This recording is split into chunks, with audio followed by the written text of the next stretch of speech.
Imagine going into a competition or conflict, blind to your own faults and your opponent's weaknesses. It's like walking in the dark, isn't it? Now, let's step into the light. To do so, we must understand the importance of recognizing and exploiting vulnerabilities, be it in a game, a business scenario, or even in our day-to-day interactions. It's all about perspective. Think of it this way. A chess player meticulously studies the board, looking for that one weak point that could lead to checkmate. Similarly, a business leader might scrutinize market trends to spot a gap that their product or service might fill. This strategic approach isn't just about capitalizing on opportunities or exploiting the vulnerabilities of others. It's also about self-awareness, about understanding our own weak points. Consider a tennis player with a weaker backhand. Knowing this, they might work on strengthening their forehand or improving their serve to compensate. Similarly, a company with a less competitive product might focus on offering superior customer service or innovative marketing strategies. This balance between recognizing our own weaknesses and exploiting those of others is a delicate dance, a strategic tango, if you will. It's not about being opportunistic. No, it's about being smart. It's about knowing when to engage, when to disengage, and where to apply our efforts for maximum impact. To illustrate this, let's consider a soccer team. Knowing that their opponents have a weak defense on the left, they might concentrate their attacks on that side. But what if their own right wing is also weak? They would need to bolster their defenses there to prevent a counterattack. This is strategic acumen in action. So it's not just about being the strongest or the fastest. It's about being the smartest, the most agile, the most adaptable. It's about understanding the landscape, recognizing the opportunities and the threats, and navigating strategically to achieve our goals. Knowing vulnerabilities, both yours and others, is not just about finding the easiest path to victory, it's about strategic acumen. This is the first step to winning, and we're just getting started. Join us as we delve deeper into the art of strategic thinking. In Sun Tzu's The Art of War, Chapter 6, he explores the delicate balance between weak and strong points. As we delve into the teachings of this profound chapter, we find ourselves in a strategic dance, a dance of understanding and exploiting vulnerabilities not just in our opponents, but within ourselves as well. Sun Tzu teaches us that success in competition or conflict doesn't necessarily come from brute strength.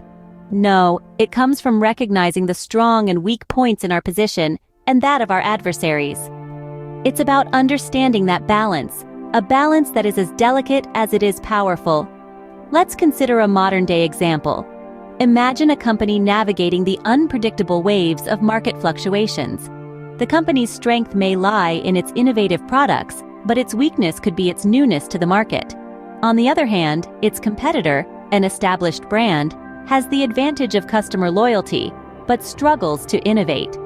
Recognizing these strengths and weaknesses, the newcomer might choose to highlight its innovative edge, while the established brand might leverage its strong customer base. Or let's take a sports team adapting its tactics based on its opponent's weaknesses. A football team, for instance, might have a strong defense but a weak offense. Their opponents, aware of this, might choose to strengthen their own defense and wait for an opportunity to exploit the weaker offense.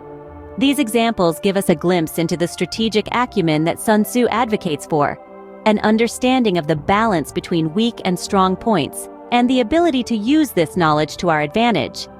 But it's not just about exploiting weaknesses and strengths at every turn. No, Sun Tzu's wisdom goes deeper than that.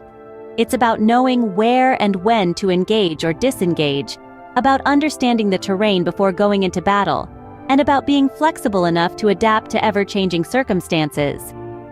The knowledge of weak and strong points is not about exploiting them blindly, but deciding where and when to engage or disengage. And that, my friends, is the essence of strategic thinking as taught by Sun Tzu. Now you might be thinking, how does this apply to me? Well, let's dive into that.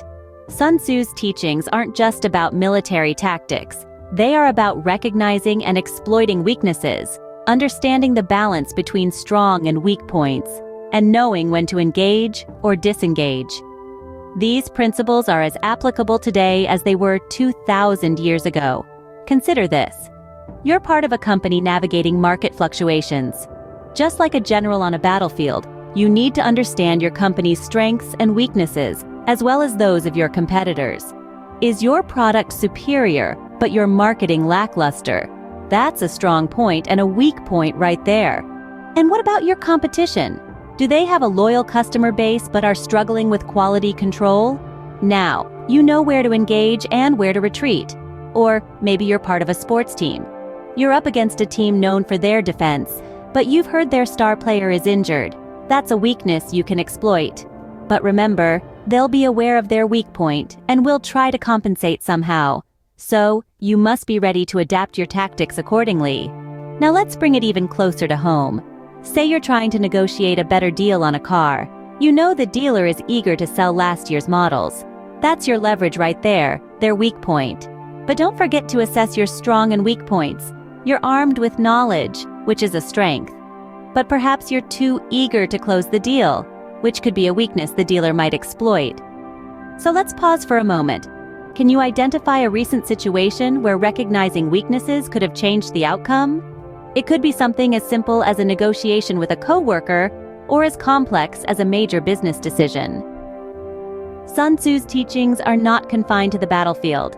They are principles of strategic thinking that can shape our lives. The beauty of Sun Tzu's teachings lies in their universal applicability. Sun Tzu has gifted us with a timeless tool, a lens through which we can analyze not just battles, but every situation where strategy is at play. From a company navigating market fluctuations to a sports team adapting its tactics, the wisdom of Chapter 6, Weak Points and Strong, is astoundingly relevant. So now, we invite you to dive deeper into this discourse. How have you seen the strategic use of weak and strong points play out in your own life? Can you recall a situation where recognizing these dynamics could have shifted the outcome? Let's continue to engage with the art of war together. Share your thoughts, your experiences, your questions. Let's foster a community of strategic thinkers.